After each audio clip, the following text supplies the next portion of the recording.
आप सबकी सलामती हो। खुदावंद आप सबको बड़ी बरकत दे। मेरा दिल खुदावंद की शुक्रगुजारी से बहुत ही भरा हुआ है।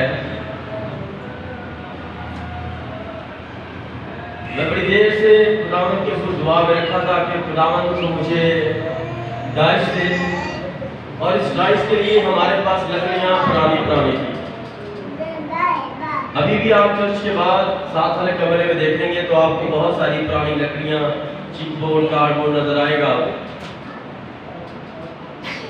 एक छोटा बेटा है, वो भी वैसी बिलीवर है। उसके जॉब से उसको लकड़ियाँ काफ़ी मिली।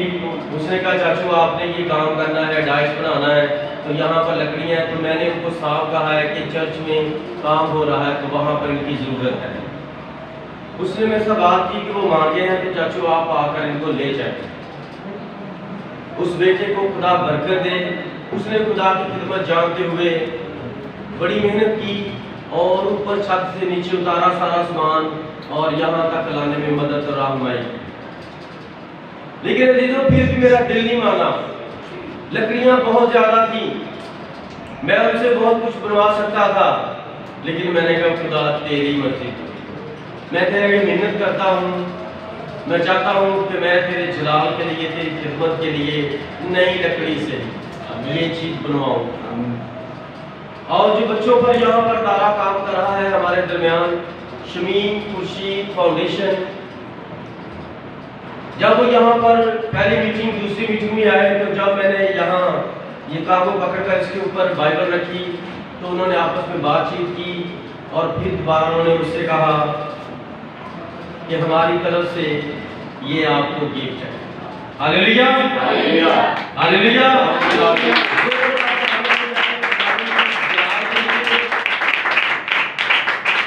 जो मेरे दिल की ख्वाहिशात को पूरा करता है, क्योंकि मेरी ख्वाहिश मेरी ऐशो इशरत के लिए नहीं है बच्चों, ये सिर्फ खुदावंद के जलाल के लिए। आमीन, हालेलुया। और जब आप खुदा के लिए मांगते हैं तो खुदा आपको हर एक चीज से नवाजता। आमीन, हालेलुया।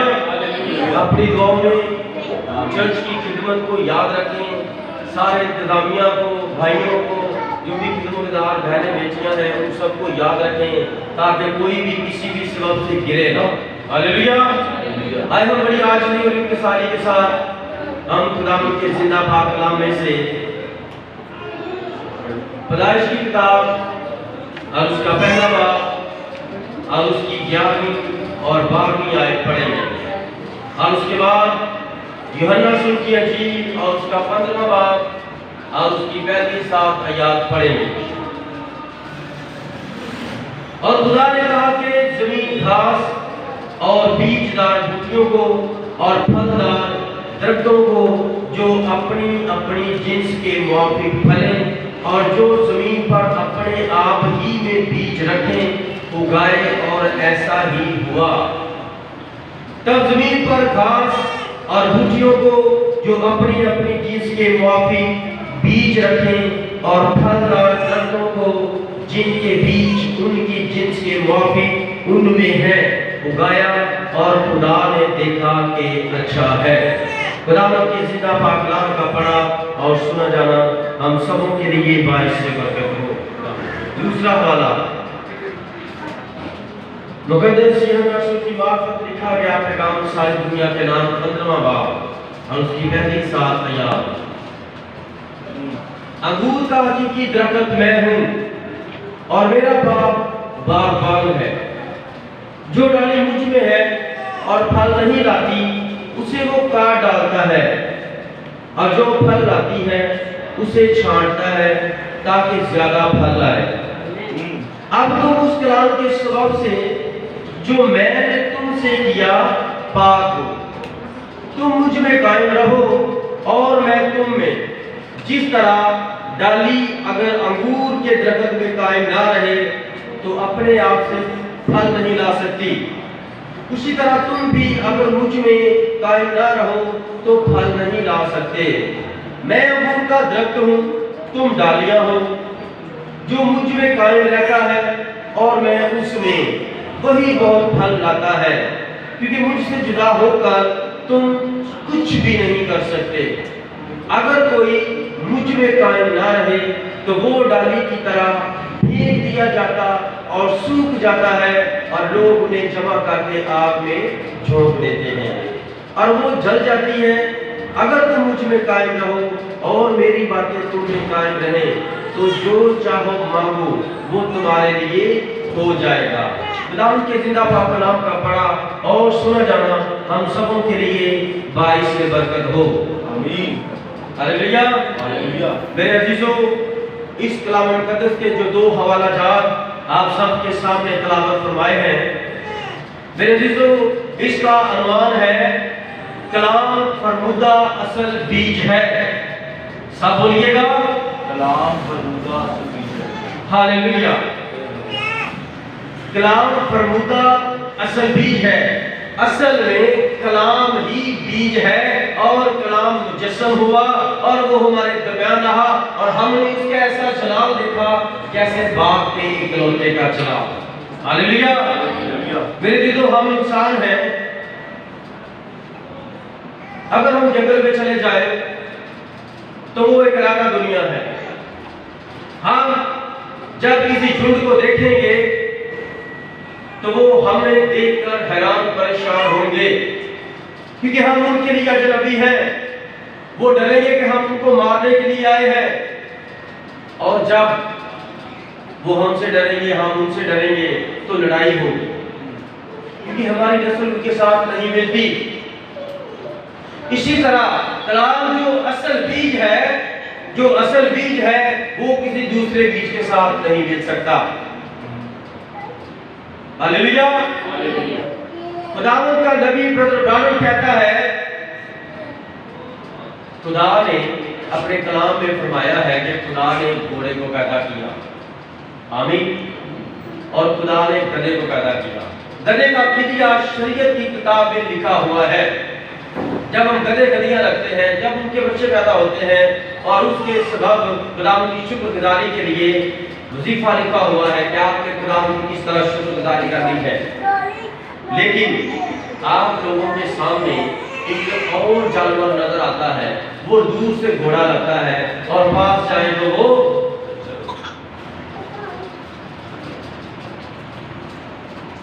उसकी नस्ल कहां से आई? घोड़ा खुदा ने पैदा किया, गधा खुदा ने पैदा किया, खच्चर किसने पैदा किया? हालेलुया। उसके अंदर वो बीज नहीं था। हालेलुया। उसके अंदर वो बीज नहीं था। असल बीज जो खुदा ने अपने कलाम मुकद्दस के वसीला से फरमाया, हो जा रोशनी, हो जा रोशनी, हो गई। ऐ जमीन की मिट्टी, इंसान को पैदा कर और इंसान का पुतला बना और खुदा ने उसके अंदर रूह रखी और वो काम शुरू करना शुरू हो गई। खुदा ने ये बीज नहीं बनाया, इस बीज के पीछे बनाने वाला कोई दूसरा है। वो कौन है? दो रूहें मिलकर कोई तीसरा काम करती है। इंसान के अंदर खुदा ने फितरी रूह पैदा की है। इंसान के अंदर फितरी रूह होती है जो मर जाती है और इंसान का जो जलाली बदन है, जो कलाम का असल बीज है, वो छठी डिमेंशन के अंदर है। सातवें हिस्से पर सबसे ऊपर खुदा का तख्त है और उससे नीचे छठे हिस्से में इंसान के जलाली बदन रहते हैं। ये खुदा का असल बीज है जो वहां पर रहता है। और जो भी लोग जो बुराई आदतों से मिलकर चुने हुए हैं और जो अब अपने वक्त के मुताबिक चुने जा रहे हैं, तो उनको कहां से तहरीक मिलती है? उनको उनके असल बीज से तहरीक मिलती है। हालेलुया। इसीलिए नबी कहता है, अब ये कौन सा मसा है? उकाबी मसा है। उकाबी मसा है। उकाब का मसा क्यों है? सारी दुनिया में किसी का भी मोनोग्राम उकाब नहीं है। हालेलुया। और लुदीकिया की कलीसिया का पैगंबर हमें पैगाम देता है कि खुदा उकाब है। आमीन। जब आप उकाब को इस तरह पकड़कर छोड़ते हैं तो जमीन की कशिश उसको नीचे खींच नहीं सकती। वो हवा का बादशाह है, हवा के परिंदों में बादशाह है और वो ऊपर उड़ता है। उसके अंदर हवा में उड़ने का बीज रखा गया है। हालेलुया। इसलिए खुदा का कलाम क्या फरमाता है कि खुदा ने जब ये सारी जमीन और आसमान और हर चीज पैदा की तो खुदा ने फरमाया कि हर एक बीज जो मैं उगाने को हूं जमीन से, जब वो उगे फूलों की सूरत में, फलों की सूरत में, जड़ी बूटियों की सूरत में, दरख्तों की सूरत में, तो क्या हो, वो अपने अंदर अपनी नस्ल बढ़ाने का बीज रखे। हालेलुया। ये आज का जो अनुमान है, टॉपिक है, ये बड़ा ही बाबरकत है। ये इधर के नारे जुड़े मारने वाली बात नहीं है। आज आपको खुदा जो कलाम है, कलाम खुदा है, खुदा इंसान बना, वो इंसान उसका बेटा है और उसके अंदर खुदा का बीज था। कलाम बताता है, ऐ खुदावन हिकमत की रूह अता कर, मुकाशफा की रूह अता कर, मांगो तो तुम्हें मिल जाएगा। हालेलुया। अब कलाम फरमाता है कि खुदा ने जब ये सब कुछ उगाया, जमीन से उगाया, और कलाम का मुकाशफा है, ये जमीन कहां छुपी हुई थी, ये जमीन कहां पर छुपी थी। जब खुदा का रूह पानी की सतह पर जुम्बिश करता था, ये जमीन कहां पर थी? ये जमीन पानी के अंदर थी। किसने बाइबल को पढ़ा है और खासकर पैदाइश की किताब पढ़ी है? खुदावंद आपको बरकत दे। अब खुदा किसी चीज को जब उगाता है, और खासकर बीजों की बात हो रही है, बीज सूखा है और उसके अंदर नस्ल कशी करने के लिए जिंदगी है, और वो जिंदगी कैसे फलदार होती है? जब उस बीज के ऊपर पानी पड़ता है, जब उस बीज के ऊपर पानी पड़ता है। हम रोटी खा लें, हजम नहीं होगी। हिकमत कहती है रोटी खाने से पहले एक गिलास पानी पी लो। पानी अंदर होगा, जो भी रोटी खाओगे तो वो पानी में गिरेगी। हालेलुया। और रोटी हजम होगी और पानी के अंदर मिक्सअप होकर आपके लिए जो कुछ भी उसके अंदर लैमियात, प्रोटीन, विटामिन, कैल्शियम, जो कुछ भी होगा वो आपको मिल जाएगा।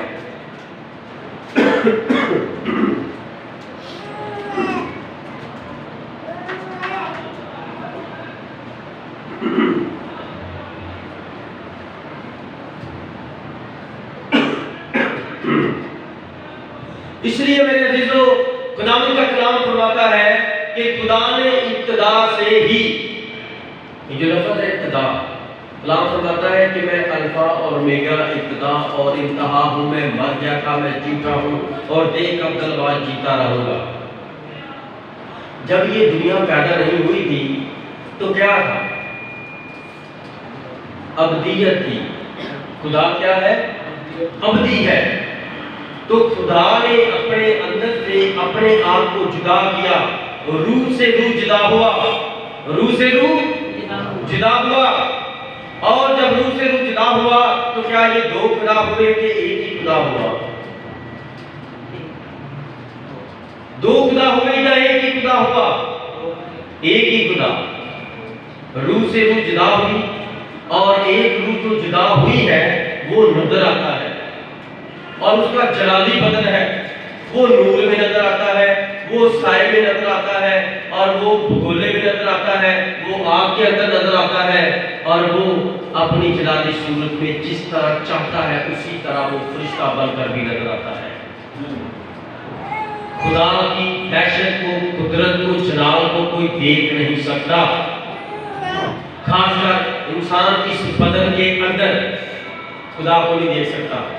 अगर देखेगा तो वो इंसान मर जाएगा। हालेलुया। अब आपके दिल में सवाल है, मूसा ने किसको देखा?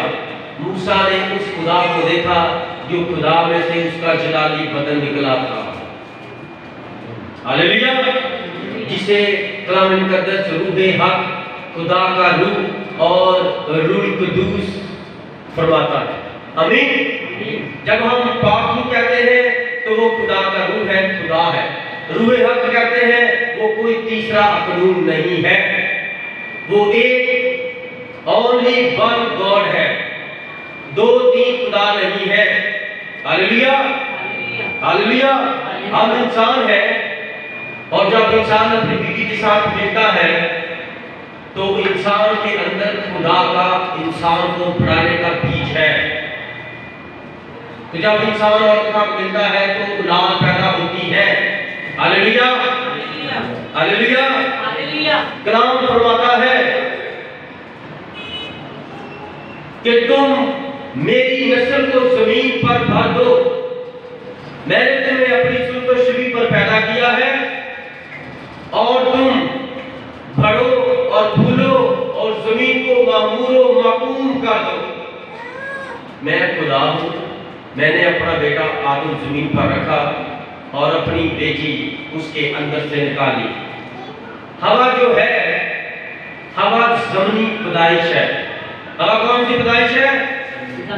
जमीनी पैदाइश का मतलब है एक जो पहले ओरिजिनल काम हुआ है उसके बाद उसके वसीला से हुआ काम, उसके मातहत है। हालेलुया। ये क्यों है? बाकी खुदा ने मुर्गी बनाई, साफ मुर्गा बनाया, पहले अंडे नहीं बनाए। पहले मुर्गी बनी, मुर्गा बना, शेर बना, शेरनी बनी। लेकिन यहाँ पर ऐसे नहीं है। जब हम यहाँ पर देखते हैं तो खुदा ने पहले मर्द को बनाया और औरत की रूह मर्द के अंदर रखी। कितनी देर वो अकेला रहा और फिर खुदा ने आदम पर जहर भेजी और एक बड़ा ऑपरेशन किया वाक़यातन के अंदर। बहुत बड़ा खुदा तकनीककार है, बहुत बड़ा डॉक्टर है। जब दुनिया के डॉक्टर जवाब दे देते हैं तो फिर वो ऑपरेशन करता है। हालेलुया। जब दुनिया के डॉक्टर क्या कहते हैं, इसको कैंसर है, ब्लड कैंसर है, शुगर ना इलाज है, आखिरी स्टेज है, तो खुदावंद के पास अभी पहली स्टेज ही होती है। और वो पहली स्टेज बीमारी की नहीं, वो आपके ईमान की होती है। हालेलुया।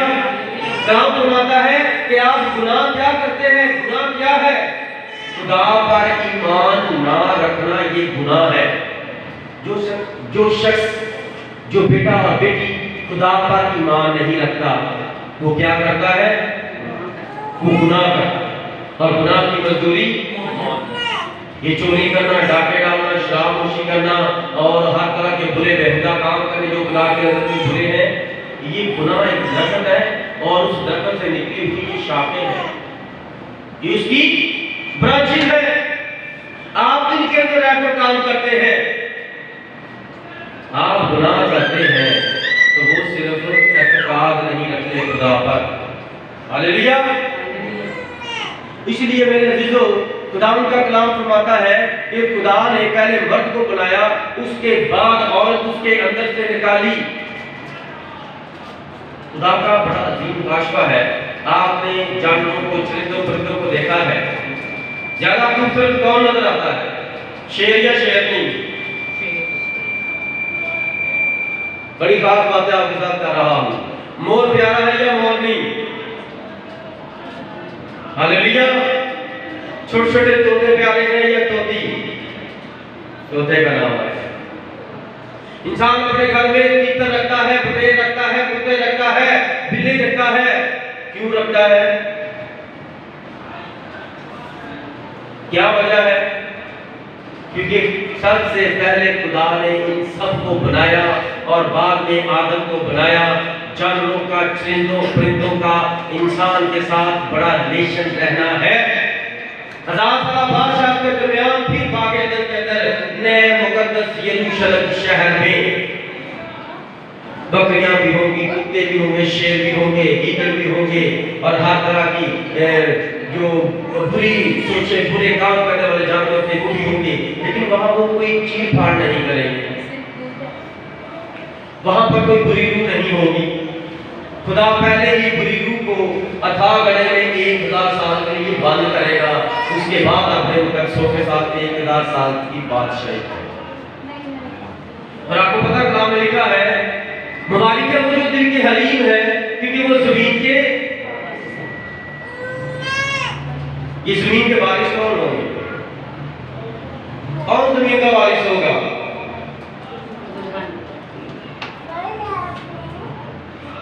कौन वारिस होगा जमीन का? हालेलुया। जमीन के वारिस वो होंगे जो 1000 साल बादशाहत करने के लिए यरूशलेम शहर के अंदर नहीं होंगे। कौन होंगे? 1000 साल बादशाहत कौन करेगा? दुल्हन। दुल्हन कहां पर होगी? दूल्हा के साथ जश्न में। जश्न कहां पर होगा? इस्राएल के अंदर, मुकद्दस यरूशलेम शहर के अंदर। इस शहर के ऊपर आसमान से एक शहर उतरेगा और उस शहर की लंबाई चौड़ाई कितनी होगी? वो मुरब्बा शक्ल का है। हालेलुया। और उसके अंदर 1000 साल बादशाह होगी, वो 1000 साल बादशाह जो बागे अदन के अंदर नहीं हुई। वहां पर 1000 साल बादशाह हुई थी। कितनी उम्र थी आदम की? 900, मेरा ख्याल है 30 साल, 930 साल या थोड़ी आगे पीछे होगी। चले मैं आपके लिए ये हवाला देख लेता हूँ ताकि आप सबको पता चल जाए कि बागे अदन के अंदर 1000 साल बादशाहत नहीं हुई। हालेलुया। 5वां बाब निकालिएगा, पैदाइश 5वां बाब जी, 5वां बाब 5वीं आयत। और आदम की कुल उम्र 930 वर्ष की हुई तब वो मरा। आदम की कितनी उम्र थी? 930 वर्ष थी।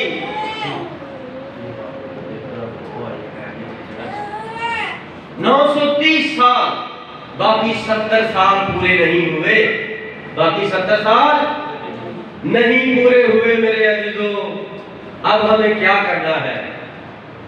वो खूबसूरती, वो खुदा की कुदरत और उसका पवित्र मसा जो बागे अदन के अंदर ठंडे वक्त में ठहरता था, वो 1000 साल की जमीन पर खुदा पूरा करेगा। हालेलुया। कब पूरा करेगा? जब वो अपने मुकद्दसों को अब लेने के लिए आ रहा है, वो दूल्हा है, और वो अपनी दुल्हन को उठा लेगा। जब अपनी दुल्हन को उठा लेगा तो फिर उसकी दुल्हन आसमान पर चली जाएगी, और जब 1000 साल बादशाह के लिए ये नीचे जगह तैयार होगी तो फिर दूल्हा और दुल्हन इकट्ठे आएंगे। आपको पता है कि जब दूल्हा दुल्हन कहाँ इकट्ठे आते हैं? वलीमे वाले दिन, और सब लोग पहले पहुंचे होते हैं। दुल्हन और दूल्हा बाद में आते हैं, और दूल्हा दुल्हन किसी को नहीं कहते कि खड़े हो जाओ, हमारी तरफ देखना शुरू कर दो। लोग दूल्हा देखने के लिए, क्योंकि दुल्हन की और दूल्हे की तरफ से बहुत सारे लोग आए होते हैं। जो दुल्हन वाले हैं वो दूल्हा देखते हैं, और जो दूल्हे वाले हैं वो दुल्हन देखते हैं कि हमारे जो बेटा है उसकी दुल्हन कैसी है। वो जैसे एंट्री होती है वो सब खड़े हो जाते हैं, तालियां भी बजाते हैं, हालांकि वो उनके बच्चे हैं। ये एक बहुत बड़ी तमसील है आपके सामने। ये बार बार शादियां होती हैं, बार बार वलीमा होता है, क्योंकि दुनिया के बादशाहों का बादशाह अपना वलीमा करने वाला है।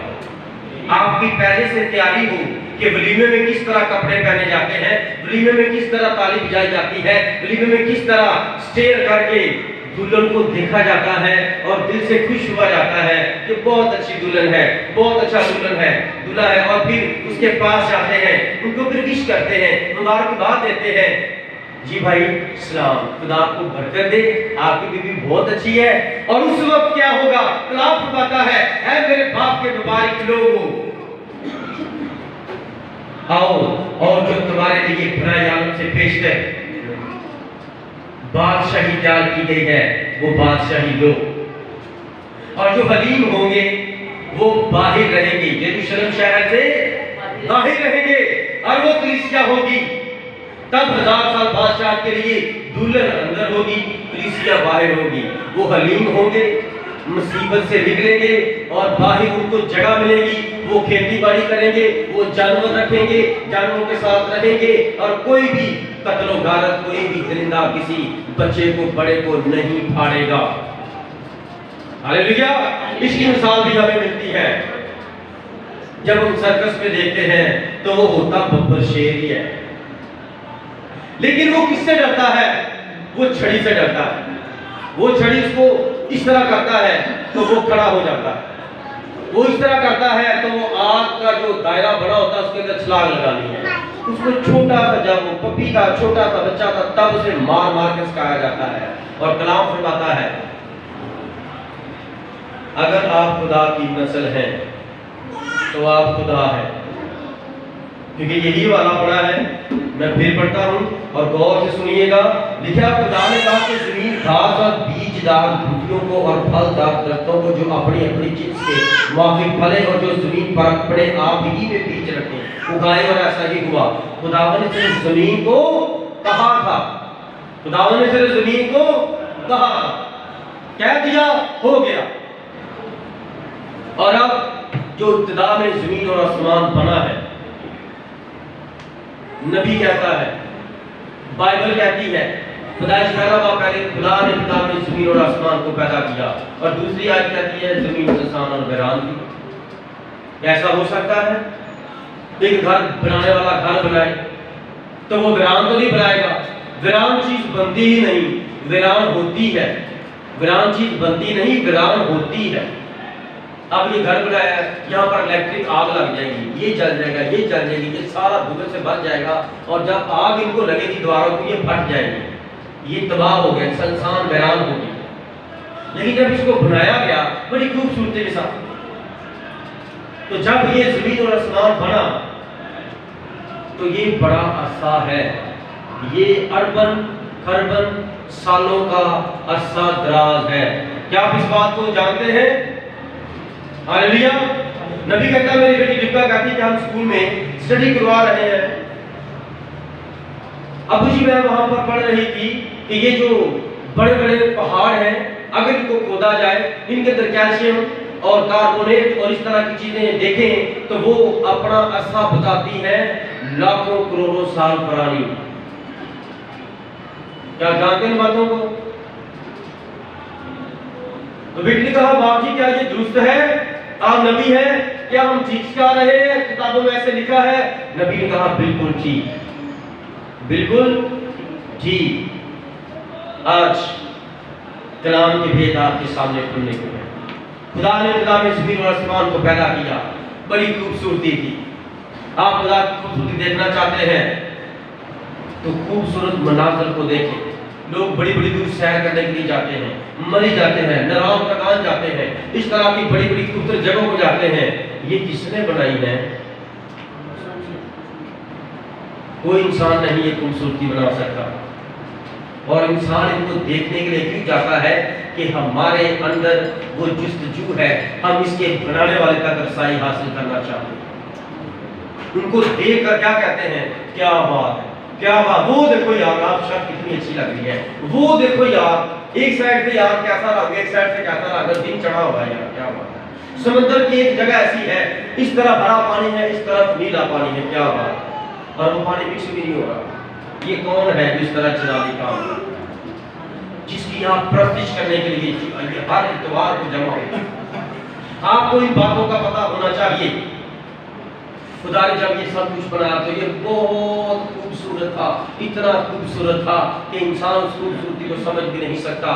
किसी शायर ने कहा, किसी शायर ने कलाम की खूबसूरती पर लिखना शुरू किया और उसने एक बड़ा खूबसूरत, उससे कुछ भी ना लिखा गया, कुछ भी ना लिखा गया, उसने एक शेर लिख दिया। उस शेर के अंदर खुदा की सारी कुदरत, सारी उल्फियत, सारी सच्चाई लिख डाली। और वो क्या लिखा उसने कहा, ऐ खुदा पाक, अगर तेरी मोहब्बत का मैं बाप लिखूं, अगर मैं तेरी मोहब्बत का बाप लिखना शुरू करूं, सारा समंदर बन जाए स्याही और सारे दरख्त बन जाए कलम, तेरी मोहब्बत का एक बाप भी खत्म ना हो, और ये समंदर खुश्क हो गए और ये कदम टूट जाए। ये खुदा की मोहब्बत है। खुदा की मोहब्बत की खूबी को खुदा ने इस तरह बयान किया, जब दुनिया गुनाह में थी उसने ऐन वक्त पर, जिस तरह एक बच्चा जवान होता है तो बाप कहता है मेरे कमर में दर्द है, बेटा तू ये सारा सामान अपने सर पर रख, तू आगे आगे चल, मैं तुझे बताता हूँ कहाँ जाना है। खुदा ने अपने बेटे को जमीन पर भेजा और दुनिया के गुनाह पे सर पर रखे और फरमाया चल कोहे कल्वी पर मैं तुझे कुर्बान करूंगा दुनिया के गुनाह के लिए। जब तक आपको पता नहीं चलेगा आपके अंदर आम है, आम के अंदर गिटक है, उसके अंदर एक बीज है।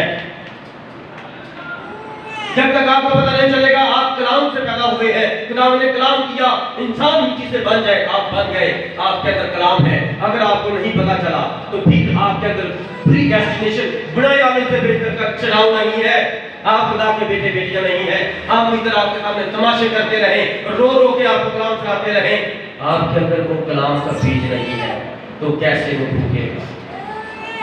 जिसके अंदर कलाम होगा उसको सिर्फ एक नबी कहता है, जिसके अंदर कलाम का बीज है उसको सिर्फ एक किताब की जरूरत है। सिर्फ एक किताब वो पढ़ लेगा तो वो बदल जाएगा। उसके अंदर बीज है और इसके अंदर मुकाशवा है और मुकाशवा उसको तैयार करेगा फूटने के लिए। हालेलुया। नबी कहता है एक शख्स था, उसका नाम था साम। आखिर उम्र में खुदा ने उसे कबूल कर लिया, उसको माफ कर दिया और वो आजाद हो गया। वो कहां पर था?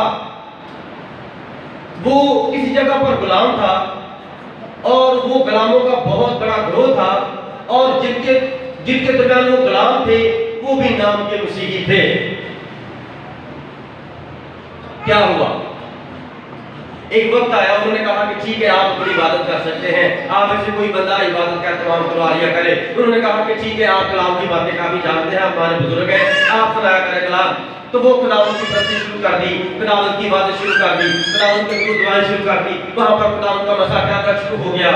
उस बंदे का क्या नाम था? साम। और साम खुदावंद इतना मजबूत हो गया, बेऐब हो गया। और उसने मजमा में खड़ा होकर क्या कहा? वो गुलाम है, सिपाही खड़े हैं और वो क्या कहता है? वो कहता है क्या आप सब जानते हैं मुझे खुदावंद ने आजाद कर दिया है, मुझे खुदावंद ने आजाद कर दिया है। वो बात करते करते सिपाहियों से सरदार तक बात पहुंच गई। सरदार ने बुलाया, साम मैंने क्या सुना? तू अपनी दुआ के दरमियान ये कह रहा था कि मैं आजाद हो गया हूं। उसने कहा जी सर मैं आजाद हो गया हूं, मेरे खुदावंद ने मुझे आजाद कर दिया है। उसने कहा तू तो गुलाम है। कहता नहीं आप समझे नहीं, मैंने जो अपनी जिंदगी में अपनी होशो हवास में बदी की, गुनाह किए, चोरी की, फरेब किया, मकर किया और घमंड किया, गुरूर किया, उन सब से खुदा ने मुझे बरी कर दिया, मुझे आजाद कर दिया। उसने कहा तू कैसे आजाद हो सकता है? उसने कहा मैंने खुदावंद यीशु मसीह के नाम से बपतिस्मा ले लिया है। आमीन। और उसके कलाम में लिखा है जो कोई खुदावंद यीशु मसीह के नाम से बपतिस्मा लेगा, जिसके अंदर वो बीज होगा, उस बीज पर रूह कुदस की रोशनी पड़ेगी, रूह कुदस का पानी पड़ेगा और वो फूट पड़ेगा और खुदा का बेटा खुदा पैदा हो जाएगा। हालेलुया। मसीह यीशु क्या फरमाता? मैं खुदा है। तू खुदा कहता है तो अपने खुदा का बेटा कहता है, क्योंकि इसके अंदर खुदा का मसीह यीशु खुदा का असल बीज। हालेलुया। उसने कहा ये कैसे हो सकता है, तू तो मेरा गुलाम है। उसने कहा मैं तेरी गुलामी की बात नहीं कर रहा, मैं तो जो शैतान की गुलामी थी, जिसने मुझे बचपन से अब तक बांधा हुआ था, मुझे मेरे खुदा ने आजाद कर दिया है। उसने कहा अच्छा तो तेरे अंदर इतना फख्र है, जब तू मेरा गुलाम होकर तू ये कहता मुझे खुदा ने आजाद कर दिया है, तो मैं भी मसीह हूँ, मैं भी आज तुझे आजाद करता हूँ। हालेलुया। आज कितने हैं जो अपने गुनाहों से आजाद होना चाहते हैं? जब आपको खुदा आजाद करेगा तो फिर आपको कौन अपना गुलाम बना सकता? कोई है जो आपको अपना गुलाम बनाए? कोई भी नहीं है, क्योंकि जिंदा करने वाली रूह है, और जहां प्रभु है वहां पर आजादी है, वहां पर सब आजाद है। इसलिए नबी कहता है मैं आपसे पूछूंगा क्या मुझे अपना भाई कहे? मुझे नबी ना कहा करे, मैं नबूवत में खिदमत करता हूं, मैं आपका भाई हूं, मुझे आप अपना भाई कहा। हालेलुया। इसलिए जब भाई दुआ करते हैं, मैंने इनको मना किया हुआ है कि हम कलाम का पैटर्न लेकर चलेंगे। हालेलुया। कलाम का में लिखा है और यरूशलेम में बुजुर्ग भाइयों की तरफ से तुम्हें सलाम। और बुजुर्ग कौन है? नबी है, रसूल है, मुबश्शिर है, जुवाह है, उस्ताद है। लेकिन वो है क्या? वो भाई है। तुम्हें कोई बड़ा ना हो तब तुम्हें बराबर हो, क्योंकि तुम्हारे अंदर एक ही बीज मैंने डाला है, तुम्हारे अंदर एक ही बीज है और वो कलाम है। और कलाम अगर कलाम है, खुदा है, तो खुदा सब में बराबर ही नजर आएगा। ये नहीं किसी को ज्यादा, किसी को थोड़ा, किसी को ज्यादा। हालेलुया। एक दिन शाम सोया हुआ था, दोपहर का वक्त था, सोया था और रोया में चला गया और उसकी रूह आसमान पर चली गई और लोग उसको हिलाते रहे, जगाते रहे। वो नहीं जागा क्योंकि वो जिस्म था खाली, वो तो मुर्दा ही था, रूह उसकी निकल चुकी थी। तो सारे लोग इधर उधर आकर रोना शुरू हो गए। इतना अच्छा बंदा था हमारे दरमियान, वो भी चला गया, क्या करें अब? हमें कौन दुआ करना सिखाएगा, कौन हमारी बात लेगा? तो जब वो रोना शुरू हो गए, वो उठ के बैठ गया। जब सब रोना शुरू हो गए तो भाई सैम उठकर बैठ गया और तुम क्यों रो रहे हो? उसने कहा मैं तो जिंदा हूं। उनका तू हिल नहीं रहा था। उसने कहा अच्छा, मैं कहां पर था? उसने कहा तू कहीं पर गया था? उसने कहा हाँ, मैं तो आसमान पर था। तो वो खादम दूसरे भी आए, दूर तक ये बात फैली। उन सब ने कहा साम भाई हमें बताओ आपके साथ क्या हुआ, आपने क्या देखा? कहता मैं आसमान पर हूं और कुछ फरिश्ते मेरे पास आए और मुझे कहते हैं आप सैम हैं, शाम है, आप इधर आए, ये आपके लिए लिबास तैयार हुआ है, ये आप लिबास पहने। उसने कहा अच्छा। कहता मैं उन्हें कह रहा हूं यीशु कहाँ है? कहता पहले आप ये ताज पहने, ये लिबास पहने।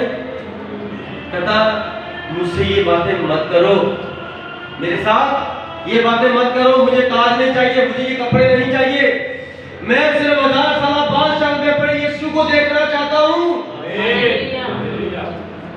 आज कितने हैं जो यीशु को देखने के लिए सिर्फ आते हैं? अगर आप यीशु को देखना आते हैं, देखने के लिए आते हैं, तो यीशु आपको नजर आना चाहिए।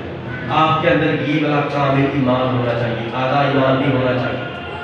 अगर पूरा ईमान होगा तो खुदावंद आपकी जिंदगी में ऐसा पूरा जलाली काम करेगा जो आप सोच कर रहे हैं, तो वो आज आपकी जिंदगी में करेगा। उसका वादा है, सब दुनिया झूठी है वो सच्चा है जहां 2 या 3। किसी दुनिया में ये बात नहीं कही, किसी भी दुनिया के आलम ने, किसी भी दुनिया के मज़ाहिब के पेशवा ने, नबी ने, किसी ने ये बात नहीं की। कौन करता है? जो जिंदा है। मैं तुम्हारे पास आऊंगा अगर तुम सिर्फ मेरे लिए जमा होगे, और मजमे में ना जमा होना, दरवाजा बंद करके 2 ही बैठ जाना, 3 ही बैठ जाना। मैं तुम्हारे पास आऊंगा क्योंकि मैं जिंदा हूँ, जिंदा ही दुआ को, आवाज को और आंसुओं को देखता और सुनता है। Hallelujah, hallelujah, hallelujah. इसलिए मेरे अजीजों, खुदा का कलाम फरमाता है कि हम जो बोल रहे हैं, हम जो बोल रहे हैं, हमारी आवाज हवा के अंदर फैल जाती है। क्या आप इस बात को जानते हैं? अगर इस बात का निदान आपने करना है जहां पर दुनिया का शोर नहीं है, गहरी खाइयां हैं, बड़े बड़े पहाड़ हैं, बड़ी खूबसूरत वादियां हैं, आप ऊंचाई पर खड़े होकर वहां पर अपनी आवाज बुलंद करें, कुछ भी लफ्ज अपने मुंह से अदा करें। आप एक बार बोलेंगे, वो आपको 2, 3, 4 बार सुनाई देगी आवाज। हालेलुया। आपकी आवाज हवा के अंदर ठहरी रहती है, हवा के अंदर ठहरी रहती है, हवा उसे पकड़ लेती है और वो फिर से सुनाई जा सकती है। इस बात का मतलब आप समझे हैं? आप जो कुछ बोलते हैं, जो कुछ करते हैं, खुदा के खिलाफ करते हैं, खुदा के खिलाफ बोलते हैं, वो हवा में आपकी आवाजें रिकॉर्ड हो रही है। और जब खुदा की दाद लगेगी तो वो आवाज आपके कानों में दोबारा सुनाई देगी। हुक्म साबित होगा, तुमने मेरे खिलाफ कितनी बार ये गुनाह किया? कहोगे नहीं नहीं, वो आवाजें आपके कानों में सुनाई देंगी। इस दिन इस तरीके को इतनी बार इस बंदे के सामने उसके सामने आपकी आवाज आपको वहां पर मुजरिम ठहराएगी। इसलिए कलाम फरमाता है सोच समझ कर बोला करें, क्योंकि आप जमीन पर है, खुदा आसमान पर है। आप वो कुछ बोलते हैं, मन्नत मानते हैं, खुदा दे मैं खुदा ये करूंगा, मैं वो करूंगी, ऐसा करूंगी, कुछ नहीं करते, फिर आप पकड़े जाते हैं और आपकी आवाज आपको वापिस सुनाई देती है ना। जब कोई खुदा के जो वादा करता है कि मैं खुदावंद तेरी शुक्रगुजारी करूंगा, मेरा ये काम हो जाए, नहीं होता तो आप परेशान हो जाता है, तो फिर आप वो शुक्रगुजारी नहीं करते, तो फिर वो आवाज आपके कानों में आती है कि तुमने तो ये बात कही थी। जिनके सामने कहते हैं वो भी आपको वही बात कहते हैं कि आपने ये बात कही थी। हालेलुया। इसलिए मेरे अजीजों, खुदा का कलाम फरमाता है जब खुदा ने आसमान और ज़मीन को बनाया, बड़ा खूबसूरत बनाया, और पहला गुनाह कहां पर हुआ? पहला गुनाह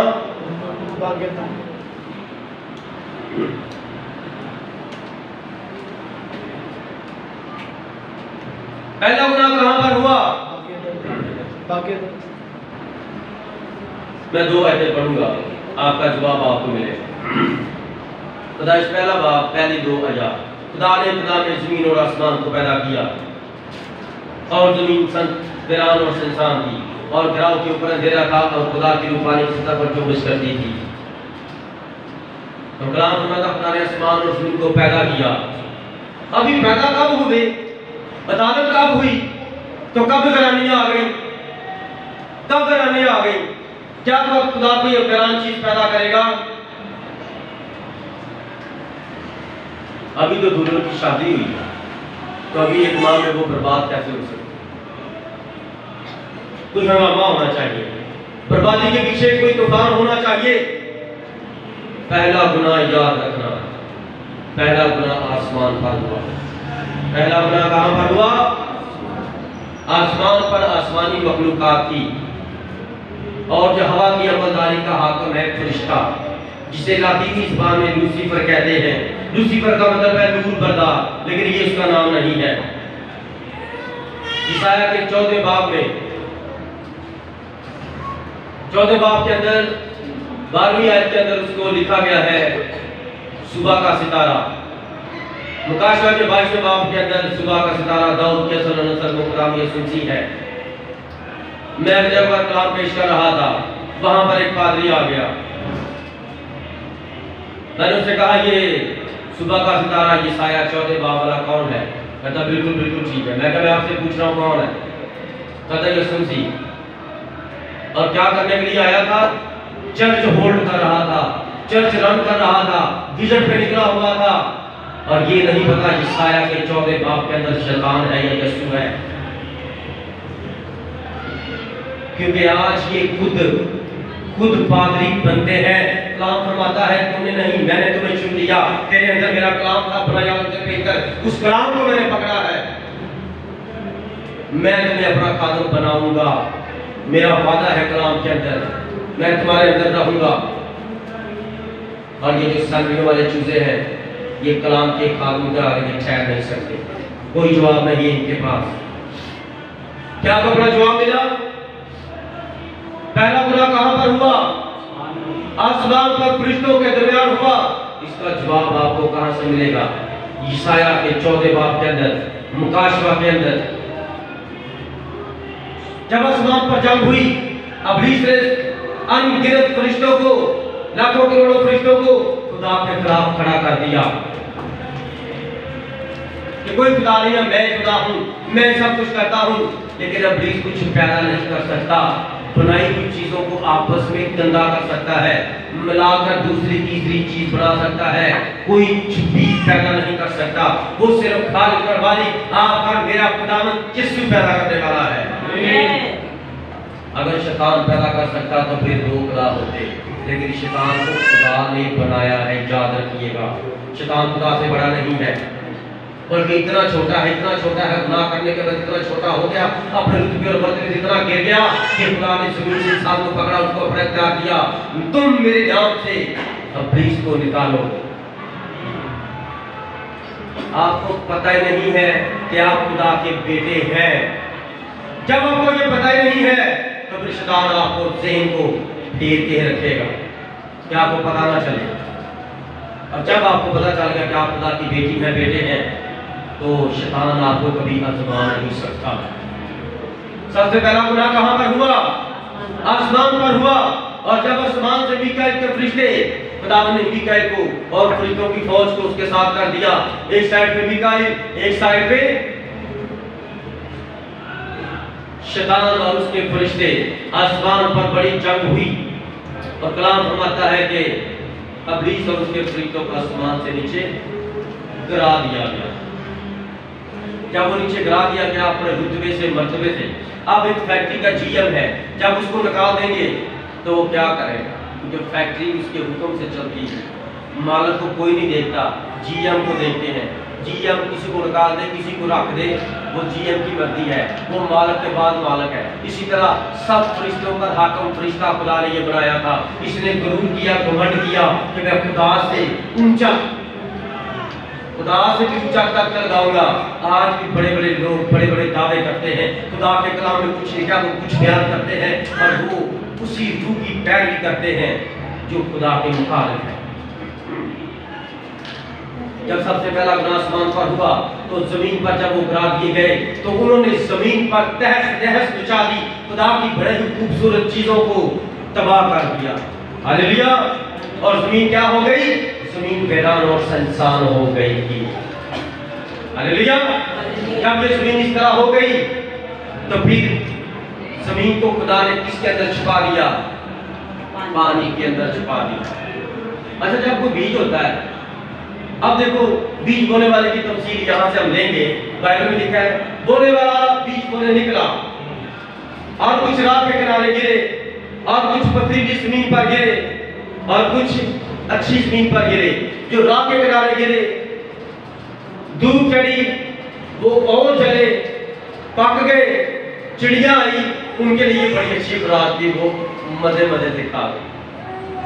और जो पथरीली जमीन पर गिरे तो पत्थर उनको नमी नहीं दे सकता, पत्थर भी गर्म था, और जड़ी बूटियां थी वो वहां पर उगे। बड़ी कोशिश की ऊपर को जाए, जड़ी बूटियां पहले ही बहुत बड़ी बड़ी थी, इस तरह वो उगे, वो उन्होंने इधर उधर निकलने की कोशिश की, लेकिन किसी के पास जॉब नहीं है, किसी की बीवी तंग करती है, और किसी के घर में लड़ाई नहीं जा रही। ये क्या है? ये जड़ी बूटियां हैं जो उस बीज को दबा रही है, और वो दब गया, वो नहीं निकल सका। क्यों? क्योंकि बीज बाद में गिरा था जड़ी बूटियों के दरमियान, वो जड़ी बूटियां पहले। हालेलुया। तो उसको भी सूरज की धूप भी न लगी, रोशनी भी न मिली कि वो और बढ़ता, वो जड़ी बूटियों के अंदर ही निकलने की कोशिश करता रहा, और उनके खारदार हिस्सों में फंस गया। उनकी कौंपलें जो नरम नरम थी, उसके अंदर जो नया नया मसा था, नई नई खुदावंद की मोहब्बत ताबेदारी थी, वो आहिस्ता आहिस्ता मसा जाता रहा, और वो उनके अंदर दब कर आम इंसानों की तरह मर गया। और जो अच्छी जमीन पर गिरा, ये अच्छी जमीन कैसे बन गई? किसान सुबह सुबह निकलता है और बहुत हार्ड जमीन को, जो बंजर है, उसको हल चलाकर बहुत अच्छी क्यारी तैयार करता है, डेले बन जाते हैं, उसके ऊपर सुहागा फेरता है, इतनी नरम हो जाती है, धूप निकलती है, और धूप से उसके अंदर नमी भी आ जाती है, वो ठंडी और गर्म होती है। फिर वो निकलता है और उसके अंदर बीज होता है उसके पास, और वो बीज को इस तरह फेंकता है, इस तरह वो बड़े जोर से बीज को फेंकता है, और बीज बीज अपनी ताकत और कुव्वत से जमीन का सीना चीर कर नीचे दब जाता है। ना उसको कोई कीड़ा खराब करेगा, ना उसको वहां पर कोई चिड़ी, ना कोई कौवा, ना कोई और चीज वहां उसको नहीं निकाल सकती। किसी को नहीं पता चलेगा यहाँ पर क्या छुपा हुआ है। आपके अंदर खुदा का बीज आ गया है तो शैतान को नहीं पता आपके अंदर क्या छुपा हुआ है, सिर्फ खुदा जानता है। जब आप काम करते हैं तब शैतान जानता है कि ये इतना मजबूत था खुदा में, तब लोग जानते हैं, क्योंकि आप अच्छी जमीन पर गिरे हुए वो बीज हैं जो कितना फल लाते हैं, 100 गुना फल। खुदा का कलाम मसीह यीशु क्या करता है? दुल्हन 100 गुना फल पैदा करेगी। जब इस तरह दुनिया में ये तूफान आया, ये बर्बादी हुई, तो खुदा ने पानियों को पानियों से मिला दिया और जमीन को पानी के अंदर छुपा दिया। जमीन को पानी के अंदर, अक्सर आपने देखा है आज बीज बोते हैं और दूसरे या तीसरे दिन पानी लगाते हैं खेत को। हालेलुया, उसको नमी की जरूरत है। बीज तब फूटता है, तब जिंदगी देता है जब वो मिट्टी में अपनी हस्ती में मर जाता है।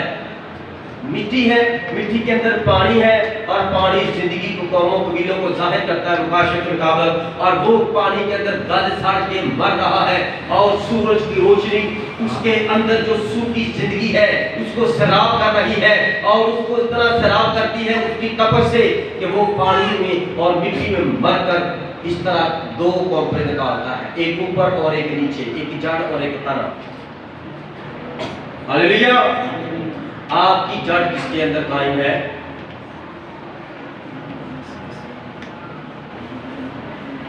हालेलुया, इसका बाकी हिस्सा जो दूसरा हवाला पढ़ा था हम वहां से लेंगे जा।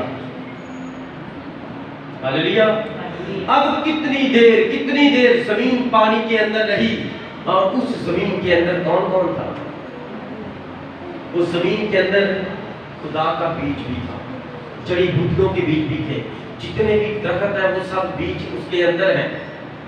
और खुदा ने खेत तैयार किया है और उस खेत को खुदा ने अब जमीन के अंदर रखा, पानी छोड़ दिया है और लिखा है और पाक रूह, खुदा का रूह, जलाली बदन खुदाए पाक रूह जो खुदा में से निकला वो उसके ऊपर अब उसको गरमैश दे रहा है, उसको अपने नूर की आग से तपा रहा है। वो पानी के अंदर बीज है, बीज इसके अंदर मिट्टी के अंदर है और ये बीज सारी दुनिया का है और एक बीज है। खुदा का एक बेटा था, क्या नाम था उसका? आदम। आदम को खुदा ने मिट्टी से बनाया। मिट्टी कहां से ली? जमीन से। और उस आदम के अंदर कितने तखम थे इंसानों के? अभी तक देखो आदम की नस्ल बढ़ती चली जा रही है, बढ़ती चली जा रही है। ये कहां से निकले हैं? कलाम में यही लिखा है ना, 11वीं आयत। और खुदा ने कहा कि जमीन घास और बीजदार बूटियों को और फलदार वृक्षों को जो अपनी अपनी जिन्स के मुआफिक फले और जो जमीन पर अपने आप ही में बीज रखे उगाया, और ऐसा ही हुआ। पहले खुदा कलाम है, खुदा ने कलाम का बीज तैयार किया। खुदा ने अपनी सूरत शरीफ पर एक इंसान, एक औरत, मर्द को पैदा किया और फिर उनको जमीन की मिट्टी के अंदर रख दिया और फिर उनसे कहा कि बढ़ो, मैं तुम्हें बरकत देता हूं कि मेरी नस्ल जमीन पर कायम और दायम कर। तो जो औरत मर्द के अंदर से निकली थी वो औरत क्या हो गई? बरगलाई गई। उसने खुदा के कलाम पर शक किया।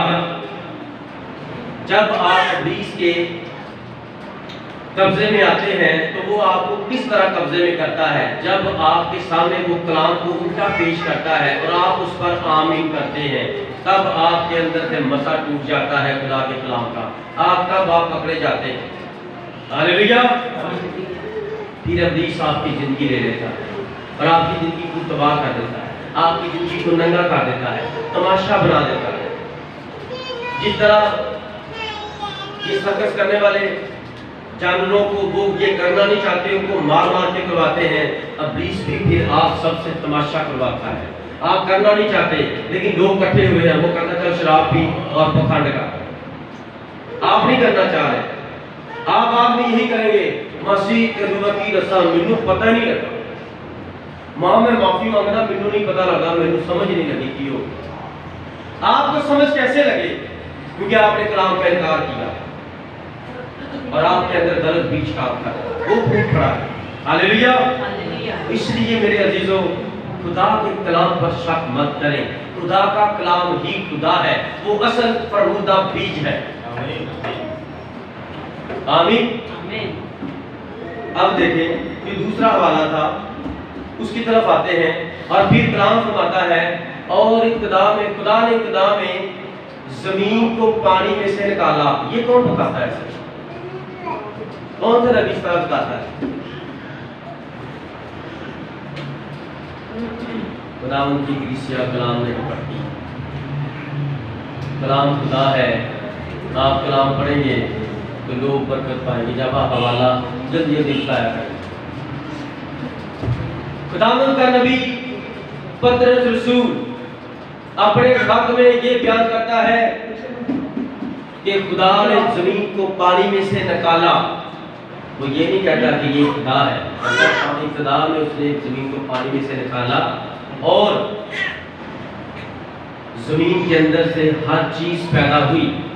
ये जो सोना चांदी हीरे मोती ये सब कुछ जमीन के अंदर था। नबी कहता है जब आदम को खुदा ने बनाया तो ये सब कुछ जमीन के अंदर खुदा ने बनाया था। जैसे जैसे वक्त के मुताबिक इनकी जरूरत पड़ी खुदा ने इंसानों के वसीला से इनको बाहर निकाला। हालेलुया। ये आदम बाद में बना, सब कुछ आदम के लिए पहले बना और खुदा ने आपकी निजात का काम आपके गुनाह में मरने से पड़ने से पहले कर दिया। खुदा आपसे इतनी मोहब्बत है। अभी तो आपको मोहब्बत का पता ही नहीं है मोहब्बत होती क्या है। मोहब्बत खुदा है, मोहब्बत खुदा है। हालेलुया।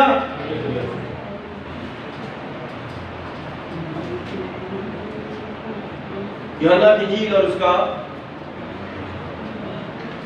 15वां बाब। अंगूर का की दरख्त मैं हूं, मेरा बाप बागबान है। आप बताओ मसीह क्या फरमाते हैं? मैं अंगूर का दरख्त, मेरा बाप बागबान है। आप फिर खुदा की किताब में जाएं और वहां पर देखें और खुदा ने बागैदन में हर एक दरख्त फूलदार जड़ी बूटियों वाले और फलों वाले दरख्त जमीन से उगाए और एक दरख्त लगाया। तो कौन बता रहा है? अंगूर का भी दरख्त मैं हूं, मेरा बाप बागबान है और रूह कुदस है, वो यीशु मसीह का बाप है। रूह कुदस यीशु मसीह का, पता है आपको रूह कुदस यीशु मसीह का बाप है? कितने जानते हैं इस बात को? कहीं आप थक तो नहीं गए? आपके ज़हन परेशान तो नहीं हो रहे? ये कलाम के गैर इनकाश में पूरे कलाम को लेना है। आपको खुदा की खुदाई का, सच्चाई का और भलाई का पता होना। हालेलुया। जो डाली मुझ में है और फल नहीं लाती उसे वो काट डालता है और जो फल लाती है उसे छांटता है ताकि ज्यादा फल लाए। अच्छा, कलाम बताता है कि यीशु मसीह अंगूर का दरख्त है। अंगूर का दरख्त यीशु मसीह है और जो उसकी आगे शाखें हैं जिनके आगे गुच्छे लग रहे हैं तो वो कौन है? वो भी अंगूर है। क्या आप समझ रहे मेरी बात को? कि अगर मसीह खुदा का बेटा है, मसीह जड़ है, उस जड़ को पानी कहां से मिल रहा था? खुदाए पाक रूह से। जिंदगी कहां से मिल रही है? खुदाए पाक रूह से। और उस जड़ के आगे जो तने हैं और तनों के ऊपर जो शाखें हैं और उनका आगे जो फूल लगेगा वो कौन होंगे? वो भी तो फिर मसीह यीशु का बदन ही है ना। हालेलुया। तो आप सब क्या है? अंगूर का हकीकी दरख्त है। क्योंकि अंगूर के हकीकी दरख्त को यीशु मसीह कलाम बयान करता है और यीशु मसीह कलीसिया का सर है और वो अपने बदन में बिछाने वाला है। अगर आप उसकी दुल्हन है तो फिर आप उसका फल है। जिस तरह मसीह के अंदर खुदा रहता था और मसीह कलीसिया में रहता था वो आज भी दुल्हन के अंदर रहता है। हालेलुया। हालेलुया। देखिए, अब तुम उस कलाम के सबब से जो मैंने तुमसे किया पाक हो। मैं भी आपसे ये कहता हूँ, मैंने जो अब आपके सामने आज कलाम किया है, अब तुम पाक हो, मेरी तरफ से मेरी खिदमत होगी। मैंने आज आपको ये कलाम बता दिया कि इसका मुकाशवा क्या है। तुम मसीह यीशु में नई जिंदगी पाते हो। तुम मर जाते हो जिस तरह जमीन में बीज मरता है, तुम भी कलाम का बीज हो। तुम जमीन में मर जाते हो और तुम्हें रूह कुदुस अपनी आग की रोशनी से, नूर से चमकाकर तुम्हें फलदार करता है और फिर वो तुम्हारे अंदर रहता है। अगर सूरज की रोशनी किसी फल पर, किसी सब्जी पर ना पड़े तो वो फल पकता नहीं है और फिर शैतानी काम होता है। उसको क्या करते हैं? शैतानी तरीके से कच्चा फल तोड़ते हैं और उसके ऊपर वो लगा देते हैं मसाला जाम। ये खुदा का तरीका नहीं है।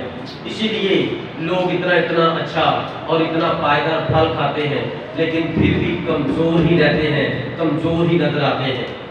उसकी वजह ये है क्योंकि ये खुदा के तरीके से नहीं, शैतान के तरीके से बन रहे हैं, पैदा हो रहे हैं। हालेलुया। अगर आप खुदा के बच्चे हैं तो कलाम फरमाता है तुम मुझ में कायम रहो और मैं तुम में। जिस तरह डाली अगर अंगूर के दरख्त में कायम ना रहे तो अपने आप में फल नहीं ला सकती। अब मसीह यीशु को जैतून का दरख्त भी कहा गया है, जैतून भी कहा गया है, इस्राएल को भी जैतून कहा गया है, अंजीर भी कहा गया है, और मसीह यीशु को पाकिस्तान में लगी हुई बेल कहा गया है। अब आप आज चुनाव करें, अगर आप अंगूर का दरख्त हैं तो फिर कलाम फरमाता 10वीं आयत में 15वां, अगर तुम मेरे हुक्म पर अमल करोगे तो मेरी मोहब्बत में कायम रहोगे, जैसे मैं अपने बाप के हुक्मों पर अमल किया और उसकी मोहब्बत में कायम हूँ। देखा, खुदावंद जब 12 साल के थे तो शरीर के फर्जंद बन गए थे। खुदावंद ने अपने बाप के हुक्मों पर अमल किया। रूह कुदस की सारे कलाम को यीशु मसीह भी पढ़ते थे, यीशु मसीह भी हवाला देते थे जब मुनाजरा होता था, जब मुनादी करते थे। जिस तरह हम आपको बेटा यहाँ पर कलाम में ऐसे लिखा है, यीशु मसीह कहता है क्योंकि फरीसियों, ईसाई ने तुम्हारी बाबत क्या कुल नबूवत की है, यर्मी ने तुम्हारी बाबत ये कलाम लिखा है। इसी तरह यही तरीका है मुनादी करने का। अगर आज आप खुदावंद के लिए आए हैं कि खुदावंद का बीज आपके अंदर हो और कूद पड़े, तो आज अपने कदमों पर खड़े हो जाए और खुदावंद की इलाही मोहब्बत को मांगना शुरू करें, क्योंकि वक्त नहीं है